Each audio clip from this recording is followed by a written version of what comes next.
안녕하세요, 요셉입니다. 오늘은 승리하는 사람이 결코 놓치지 않는 세 가지라는 제목으로 여러분들과 유익한 시간을 함께 하도록 하겠습니다.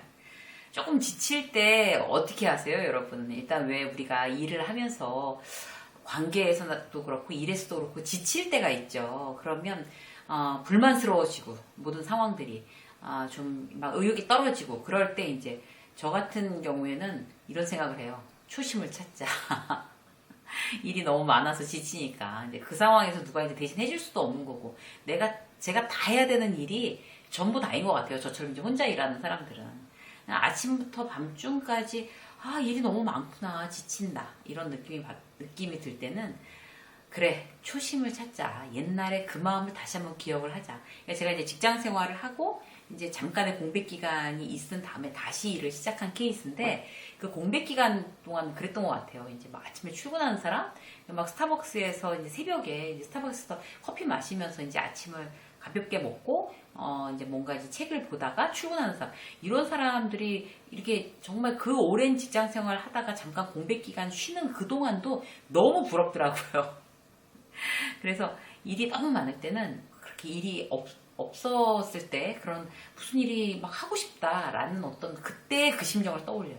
그때는 정말 일만 이렇게 정말 내가 원하는 일을 할 수 있으면 돈 안 받고도 하겠다 뭐 이런 생각을 했었던 것 같아요. 근데 그렇게 이제 초심으로 돌아가자. 그때의 마음을 다시 기억해내는 거. 그게 저한테 굉장히 큰 약이 됩니다. 여러분들한테도 어떤 그런 이제 마음의 약을 하나씩 갖고 계시면 좋을 것 같아요.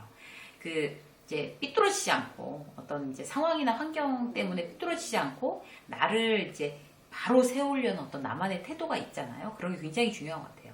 사람이 작정하고 나 삐뚤어질 테다 이제 이렇게 작정하는 사람은 없잖아요.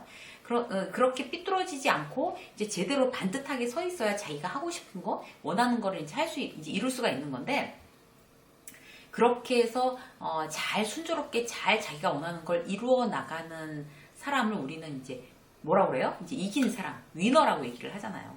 근데 모두들 이제 위너가 되고 싶죠. 사실 인생에 있어서도 위너가 되고 싶은데 위너들을 가만히 살펴보면 위너가 될 수밖에 없는 나름 지키는 그런 태도들이 있어요. 그 중에 오늘 세 가지를 여러분들과 함께 하도록 하겠습니다.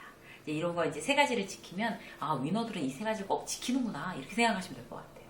이제 저는 이제 이 원고를 쓰면서 이 세 가지를 저도 이제 앞으로 대단히 명심하기로 했어요. 그리고 덧붙여서 알파는 뭔가 하면 이 세 가지를 지키기 위해서 저 스스로한테 이제 좀 혼자 이렇게 그런 걸 지키고자 막 이렇게 하는 게 재미없으니까 게임을 하기로 했어요. 내가 정말 지치거나 힘들 때 내가 이 세 가지를 지키면 내가 이기는 게임. 그 다음에 여기에 또 넘어가서 이제 또 실패했어 이러면 제가 지는 게임. 여러분들 이제 스스로의 게임을 거시면 좋을 것 같아요. 자, 세 가지 말씀드릴게요.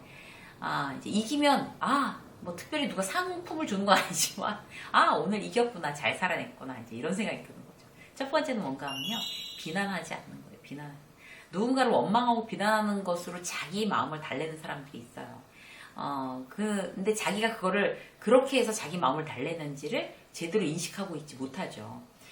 그 원망을 하게 되거나 누군가를 비난하게 되면 당연히 그 사람하고 사이가 깨지죠. 근데 무슨 안 좋은 일 있을 때 딱 얼른 마음을 결정해야 될 것 같아요. 아무도 비난하지 말자. 이렇게. 원망하지 않는 거야. 이렇게. 비난하면 내가 지는 게임. 이렇게 생각을 하는 거죠.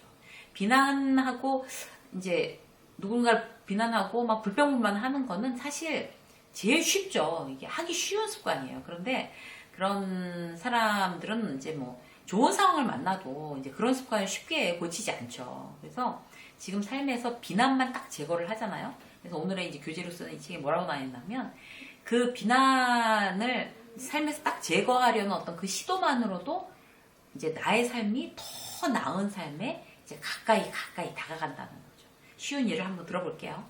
내가 이제 일하느라고 힘들었는데 회사에서 막 깨지고 집에 왔는데도 막 설거지도 막 산더미고 집안 폭탄 맞았고 막 엉망진창이에요. 그러면 이제 그야말로 비난의 화살이 딱 배우자한테 가는 거예요. 남편이 정말 주식만 안 했어도, 남편이 퇴직해서 집담보대출로 사업해서 그렇게 실패하지만 않았어도 이 비난하고 원망하는 거잖아요. 내가 그것만 안 그랬으면 내가 이 모양 이 꼴로 지금 살까? 근데 이제 그렇게 해서 이제 남편을 비난하고 원망을 하면 과연 누구에게 유익이 있을까? 아무것도 없는 거죠. 거꾸로도 마찬가지인 것 같아요. 남편이 밤 늦게까지 일하고 딱 들어왔는데도 막 고지서는 막 쌓이고 집안은 엉망이고 철없는 와이프가 저러고 있다 그러면 정말 와이프가 조금만 더 이렇게 좀 경제관념이 있고 좀 그렇게 지혜로운 여자를 만났었으면 내가 이렇게까지 고생하지 않았을 텐데 정말 세상 천지 분간 못하고 저 이제 와이프가 나에겐 내 인생에 별로 도움이 안 된다 이런 어떤 원망, 비난 이런 것들이 그 남편한테 조금이라도 어떤 위로와 아니면 무슨 격려와 응원이 될까요? 안 그렇거든요. 그래서 내가 나를 더 이렇게 진짜 이렇게 골게 만드는 막 염증 생기고 골게 만드는 그런 방법인 것 같아요. 남을 비난한다는 거는. 회사에서도 이제 매출이 너무 안 나오는 거죠. 이제 새로 오픈한 매장인데 그렇게 되면 이제 비난으로 시작하고 이제 그거 비난으로 끝맺음 하려는 리더가 있죠. 그래서 막 누구 김대리가 뭔가 이렇게 지금 예상 수치를 잘못 세워서 그렇다는 둥, 뭐 누가 뭘 못해, 마케팅 팀에서 뭘 못해서 그렇다는 둥, 뭐 계속 비난하는 그런 어떤 핑계거리를 찾으려는 어떤 리더가 제일 정말 무능한 리더입니다. 그래서 비난을 할 게 아니라 문제점을 분석하고 대책을 빨리 세우는 거죠. 그러니까 어떤 나쁜 상황이 벌어졌을 때 누가 책임이야, 누가 잘못했어가 아니라 그럼 솔루션이 뭐냐 이런 걸 빨리빨리 찾아내는 사람이 정말 유능한 직장인이라고 할 수가 있습니다. 그렇게 해서 이제 문제점을 찾아내서 보완하고 나면 이제 그 어떤 관계가 이제 그 사람이 정말 설사 그 사람 개인의 잘못이라고 하더라도 관계가 아주 깨지지는 않는 거죠. 그리고 나중에는 이제 개인적인 어떤 그런 잘못에 대해서는 나중에 따로 불러서 내가 선배랑 얘기를 해줘야 되는 거죠. 남들 다 있는 데서 비난하는 게 아니라 따로 불러서 1대1로 있을 때 얼마든지 따끔하게 비난하고 그리고 이제 고치도록 만들고 그 둘만 있는 데가 잘못한 점을 지적하고 공식적으로 문제점을 찾고 뭐 해결하고 이렇게 해야지 사람들 다 많은 데서 비난하는 거 점점 더 위축하고 그 일 못하는 사람 만드는 방법입니다. 두 번째 뭔가 하면요. 남하고 비교하지 않는 거예요. 비교는 이제 사람을 비참하게 만드는 최악의 수단이라고 합니다. 최악의. 이제 비교하지 않는데 그러니까 비교한다는 거는 나 스스로 이제 망치는 그런 방법이잖아요. 비교하지 않는 인생을 살고 싶다면 나는 이제 누구하고도 이제 비교되는 존재는 아니다라는 거를 이 지구 안에 있는 정말 그 몇십억, 80억 되는 인구는 모두 다 남들하고 비교할 수 없는 존재라는 인식을 내가 갖고 있는 게 대단히 중요합니다. 자기를 남이랑 이제 막 비교하고 뭐 사랑하는 가족들을 아무 상관도 없는 사람들이랑 또 비교하고 이런 경우가 우리 사실 흔하게 많죠. 내 자식을 도대체 남의 자식이랑 비교해서 어떻게 하겠다는 건지 내 남편을 남의 남편하고 비교해서 뭐 어떻게 하겠다는 건지 그 남편이랑 뭐 바꿀 수도 없는 건데 뭐 어떻게 하겠다는 거예요. 어떻게 하겠다는 누구 남편이 이제 그 임원으로 승진했대 이러면 이제 바로 이제 내 남편은 왜 저래 뭐 이렇게 되는 거고 누구 아들이 고시 패스했대 이번에 그러면 바로 그 고시랑 아무 상관없는 내 사랑하는 아들한테 또 화살이 돌아가고 이렇게 하는 거는 그야말로 이제 아주 나쁜 습관인 거죠. 이미 누가 잘됐다 그러면 이미 마음이 상해서 당장 이게 자동 비교되는 거죠. 자동 비교 습관입니다. 이제 내가 의지를 가지고 정말 부단하게 노력해서 그 어떤 습관을 고치지 않으면 누가 대신 고쳐주지는 않는 것 같아요. 내가 힘들어요. 누구하고 비교를 하면 뭐 누구는 이제 유산 받아서 먹고 노는데 뭐 그게 좋겠어요. 그런데 나는 매달 벌지 않으면 먹고 살 누가 도와주지 않고 오히려 부모님도 부양해야 돼. 저 사람은, 저 친구는 막 그 부모한테 유산 받아가지고 평생 먹고 놀아도 괜찮을 만한 재산이 있는데, 이건 서로 이렇게, 나랑 그와는 이제 비교의 어떤 그런 대상 자체가 아닌 거죠. 비교 안 되는 거예요. 그 사람은 그 사람의 인생. 난 내 인생.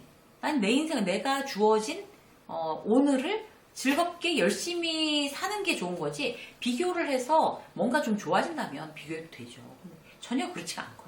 이상한 거예요. 백해무익한 정말 그런 일들을 내가 이제 되풀이한다는 거는 내가 손해보는 일이란 말이죠. 자꾸 이제 비교하는 거는 어떤 내 존재 자체를 이제 부정하는 일이에요. 그래서 나 스스로에 대한 모욕인 거죠. 그래서 내가 나를 모욕하고 내가 나를 인정하지 않는데 누가 나를 인정하겠어요. 그래서 내가 나를 존중하고 모욕하지 않는 거. 나는 굉장히 가치 있는 사람이야. 누구하고도 비교 대상이 되지 않아. 라고 생각하는 거. 내가 어떤 상황에 있던지 그렇게 자꾸 나를 이렇게 정말 내 스스로 치열업 시키는 게 아주 중요한 일입니다. 세 번째 뭔가 하면요. 제대로 부러워하는 거예요. 제대로 부러워하는 거. 예전에 이제 막 부러우면 지는 거야 이런 말 있잖아요. 근데 반대로 생각하는 사람도 있어요. 부러워야 발전이 있다고. 두 개 다 어떤 의미로는 이제 맞는 얘기인 것 같아요. 여러 가지 해석으로 가능하죠. 이제 그 얘기들이. 부러워야지 그게 동력이 돼서 열심히 하고 그래서 이기는 거라고. 그것도 맞는 말이에요. 부러워할 만한 사람들을 부러워해야 되는 거죠. 포인트는 뭔가 하면요. 진짜 부러운 사람들 있잖아요. 그러면 이제 부러워서 막 배 아프고 속상해하지 말고 그 부러운 어떤 내가 그 사람을 부러워함으로 해서 나한테는 어떤 이익이 되게끔 내 마음을 설계하는 게 그런 습관이 결국 나를 이기게 만드는 거죠. 예를 들어 볼게요. 이번에 이제 오스카 여우조연상 받은 이제 윤여정 배우 있잖아요. 정말 그분의 이제 동영상을 유튜브에서 몇 번을 돌려봤는지 몰라요. 너무 기뻐서 정말 너무 좋더라고요. 자랑스럽고. 근데 이제 그분이 계속 이제 미국에서 인터뷰를 하잖아요. 근데 미국의 그 젊은 날 단지 어느 정도 그 살았다는 이유만으로 지금도 통역 없이 영어가 가능할까요? 아마 제가 보기에는 계속 공부했을 거예요. 영어 공부를. 그리고 그냥 그분이 무슨 영영학과 나온 분도 아닌데 그냥 우연히 오스카 상을 탔을까요? 50년 동안 얼마나 노력했을까요? 그냥 그분이 이렇게 스포트라이트를 정말 그 나이에 그 오스카 여우조연상이라는 정말 대단한 업적을 이루어내면서 그 스포트라이트를 받아서 부러운 게 아니라 그렇게 오랜 세월 꾸준히 남들이 알아주거나 말거나 보이지 않는 곳에서 끊임없이 정말 끈질기게 노력했다는 그 끈기, 성실성이 부럽더라고요. 그 끈기와 성실성이. 그래서 그런 걸 부러워하는 게 포인트 같아요. 우리의 포인트. 그리고 다시 시작하는 거죠. 그 사람을 이제 흉내내는 거예요. 너무 부러우니까. 저런 끈기와 정말 성실성을 정말 부러워하면서 배우자. 그리고 이제 다행이라고 생각하는 거죠. 내가 저번보다는 정말 20몇 년, 거의 막 30살 가깝게, 30살. 30살까지는 아니지만, 어쨌든. 정말, 너무너무 훨씬 더 어리니까 내가 얼마나 다행이냐. 지금부터라도 저분까지 이렇게 노력하면 얼마든지 가능성이 훨씬 더 있다. 내가 하고 싶은 걸 이뤄낼 수 있다. 이런 생각을 하는 거죠. 그렇게 하는 게 좋은 것 같아요.